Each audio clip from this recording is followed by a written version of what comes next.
বাচ্চার মস্তিষ্কের বিকাশ এবং বাচ্চাকে মেধাবী ও বুদ্ধিমান হিসেবে গড়ে তুলতে এই খাবারগুলি অবশ্যই খাওয়ান। বাচ্চার ব্রেন ডেভেলপমেন্টের 60%ই ফ্যাট দিয়ে তৈরি হয়, তাই বাচ্চার খাবারে এই গুড ফ্যাটগুলি অবশ্যই যোগ করুন। 1 থেকে 2 বছরের মধ্যে শিশুদের মস্তিষ্কের বিকাশ দ্রুত ঘটে, তাই এই সময় শিশুকে পুষ্টিকর খাবার দিতে হবে। আমাদের ব্রেনের মধ্যে যে নার্ভ থাকে তার চারপাশে যে পর্দা থাকে তা ফ্যাট দিয়ে তৈরি, একে মাইলিন শিট বলে।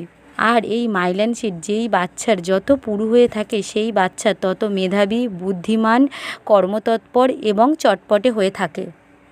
মাইলিন শিট তৈরির জন্য যে এসেনশিয়াল ফ্যাটগুলি দরকার হয় তা হলো ওমেগা-3 এবং ওমেগা-6 ফ্যাটি অ্যাসিড।